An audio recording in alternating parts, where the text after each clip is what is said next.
আমার পাশে দাঁড়াবার জন্য আমি আপনাদের সকলকে আমার বিপ্লবী স্যালুট জ্ঞাপন করছি। দেখুন এখনো মিছিল আসছে। আজকের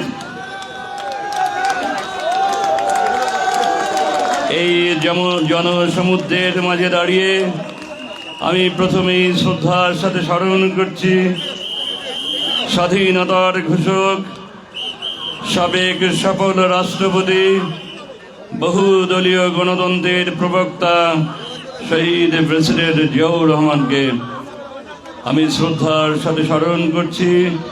আমাদের সকলের অভিভাবক, আমাদের সকলের জননী, সাবেক সফল প্রধানমন্ত্রী, দেশ নেত্রী মরহুমা বেগম খালেদা জিয়াকে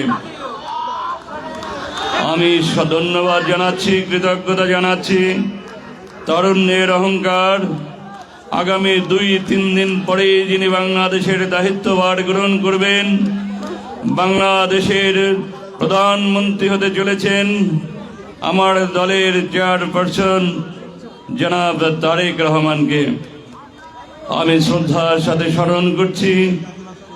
আমাদের এই অঞ্চলের গর্বিত সন্তান, যিনি আমাদের ছেড়ে চলে গেছেন, বীর মুক্তিযোদ্ধা কবির আহমেদ মধু, বীর মুক্তিযোদ্ধা ওয়ালিউর রহমান পল্টু, বীর মুক্তিযোদ্ধা রুহুল আমিন ফারুকী সহ অসংখ্য বীর মুক্তিযোদ্ধা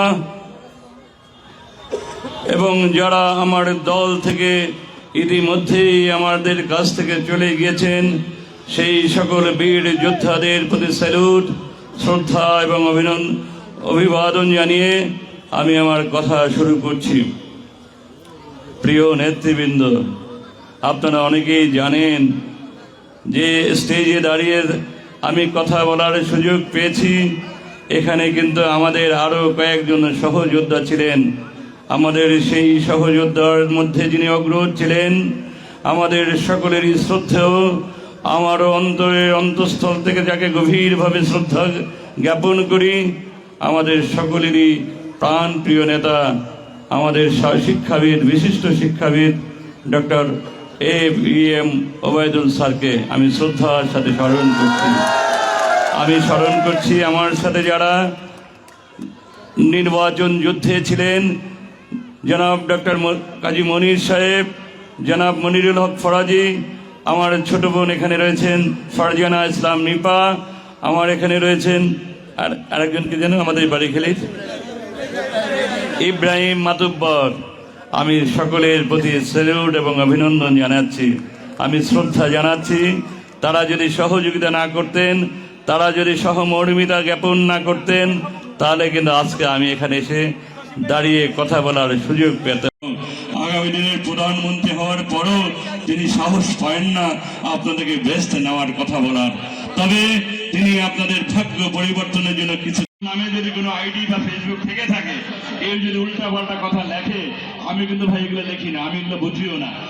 ঠিক আছে ভাই, কেউ লিখলে এটা কিন্তু মনে করবেন আমি লিখছি না, কারণ কি জানেন তো, ওরা খুব ভয়ঙ্কর ট্যালেন্ট।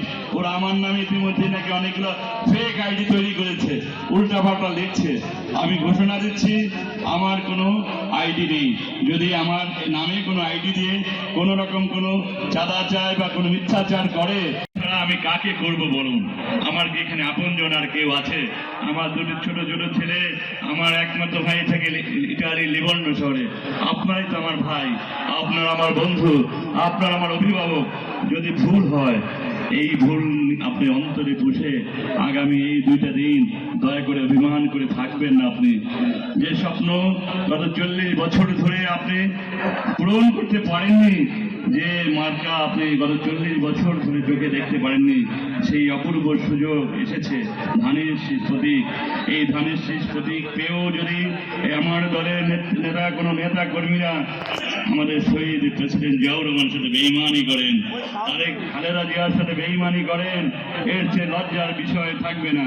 কিন্তু আমি আপনাদের বলবো, আপনারা হয়তো ভাবছেন যে বাড়ির মধ্যে চুপে চুপে ওই জামাতের নেতাদের সাথে গভীর রাতে সলা পরামর্শ করছি, সোমনাথ বাবু নতুন মানুষ, চিনবে না, জানবে না। আমি শুধু একটি ধারণা আপনাদের দিয়ে আমি আমার বক্তব্য শেষ করছি। কোনো ভাইরা কি বলবো, এটা বলা উচিত না, আমি জানি না, কিন্তু আমি তাৎক্ষণিক জেনে যাই। আপনারা মনে করবেন না যে আমার কাছে কোনো ইন্টেলিজেন্স নেই। খুলনা শহরে মিটিং করেছেন, আরএসএসের নেতৃত্বে জাতীয় পার্টি জামাত ইসলামের নেতৃত্বে মিটিং করেছেন, সন্ধ্যায় কিন্তু আমার কাছে খবর এসে গিয়েছে। সুতরাং আপনারা আমার প্রতি অভিমান করে এমন কোনো কাজ করবেন না যাতে আমি তো ক্ষতিগ্রস্ত হবই, এই বাংলাদেশ জাতীয়তাবাদী দলের বৃহৎ পরিবার ক্ষতিগ্রস্ত। দেখুন এখনো মিছিল আসছে। আজকের এই জনসমুদ্রের মাঝে দাঁড়িয়ে আমি প্রথমেই শ্রদ্ধার সাথে স্মরণ করছি স্বাধীনতার ঘোষক, সাবেক সফল রাষ্ট্রপতি, বহুদলীয় গণতন্ত্রের প্রবক্তা শহীদ প্রেসিডেন্ট জিয়াউর রহমানকে আমি শ্রদ্ধার সাথে স্মরণ করছি। আমাদের সকলের অভিভাবক, আমাদের সকলের জননী,